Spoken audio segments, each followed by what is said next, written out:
அடுத்தப்புறமா என்னன்னு பார்க்கலாம். இப்போ சிந்தாமணி ஒரு பிளான் போடுறாங்க. என்னன்னு பார்த்தீங்கன்னா, மீனாவ பழி வாங்கணும் அப்படின்னு சொல்லிட்டு, அந்த வீட்ட வந்து அவங்க வீட்ட விட்டு போனாலே மீனாவ பழி வாங்குனதுக்கு சமம் அப்படின்ற மாரி சிந்தாமணி யோசிக்கிறாங்க.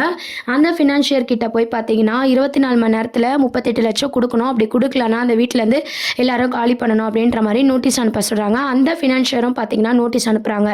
அத ரவி வாங்கி படிச்சதும் ரொம்பவே ஷாக் ஆகுறாரு. உடனே வந்து 24 மணி நேரத்தில இந்த பணத்த எப்படி குடுக்க முடியும்னு சொல்லி எல்லாருமே வந்து கோவப்பட்டுட்டு இருக்காங்க.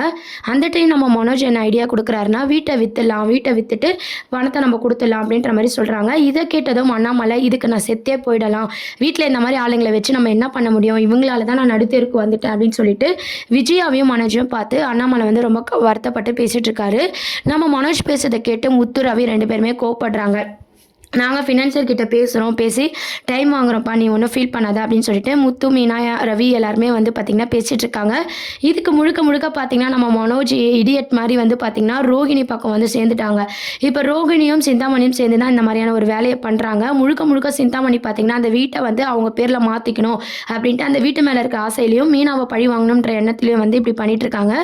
அடுத்தப்புறமா அப்படின்னு பார்த்தீங்கன்னா, ஃபினான்ஷியர பார்த்து பேசுறோம்னு சொல்லி முத்து, மீனா வந்து கிளம்பி போறாங்க. இங்க இருக்கேன், நான் அங்க இருக்கேன் அப்படின்னு சொல்லிட்டு ஃபினான்ஷியர் பார்த்தீங்கன்னா, முத்து, மீனா வந்து அலைய விட்ற மாரி காமிச்சிருக்காங்க. நம்ம முத்து வந்து ரொம்பவே கோவப்படுறாரு. இருந்தாலும் பார்த்தீங்கன்னா, அண்ணாமலை வந்து வீட்ட விட்டு போக்கூடாது. அப்பா அந்த வீட்ல தான் இருக்கணும்னு சொல்லிட்டு ரொம்ப பொறுமையா வந்து அந்த ஃபினான்ஷியர் சொல்றது எல்லாத்தையுமே வந்து முத்து கேட்குறாங்க. இருந்தாலும் பார்த்தீங்கன்னா, முத்து, மீனா போய் பேசினாலும் கூட அந்த வீட்ல 24 மணி நேரம் தான் நீங்க இருக்கணும். அதுக்கப்புறம் நீங்க காலி பண்ணிடணும் அப்படின்ற மாரி சிந்தாமணி பேச்ச கேட்டுன்னு அந்த ஃபினான்ஷியரும் சொல்றாங்க. ஸோ வேற வழி இல்லாம பார்த்தீங்கன்னா, நோட்டீஸ் அனுப்பிட்டாங்க இல்லையா? இல்லைன்னா அரெஸ்ட் பண்ணிடுவாங்கன்னு சொல்லிட்டு வீட்ல இருக்க எல்லாருமே பார்த்தீங்கன்னா, அவங்களே வந்து அனுப்புறதுக்குள்ள நம்மளே போயிடலாம் அப்படின்னு சொல்லி அண்ணாமலை சொல்றாரு. எல்லாரும் வந்து வீட்டை காலி பண்ணிட்டு வெளியே வராங்க. இந்த மாதிரியான ஒரு சீன்ஸ் தான் அப்கமிங் ப்ரோமோவா கொண்டு வராங்க. முழுக்க முழுக்க மனோஜ் பார்த்தீங்கன்னா, நம்ம ரோகிணிக்கு ஃபேவரா வந்து பேசுறாரு.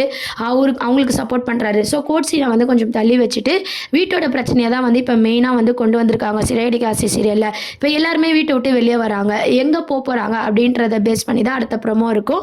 முத்து, மீனா எப்படி அந்த வீட்டை வந்து அவங்க பேரில் மாற்றிக்க போகிறாங்க, எப்பவும் போல் அண்ணாமலையா அந்த வீட்டில் கூட்டு போகிறாங்க. விஜயாக்கும் கொஞ்சம் கொஞ்சமாக பார்த்தீங்கன்னா, மனோஜ் யார், நம்ம முத்து யார் அப்படின்ற உண்மையெல்லாம் தெரியற மாதிரி காட்ட போகிறாங்க. இதெல்லாம் தான் அடுத்த அப்கமிங் ப்ரோமோவாக இருக்குது. இதை பற்றி உங்கள் கருத்துக்கெல்லாம் கீழே கமெண்ட் செக்ஷன் சொல்லி சேனலையும் மறக்காமல் சப்ஸ்கிரைப் பண்ணுங்கள் ஃப்ரெண்ட்ஸ். தேங்க்யூ.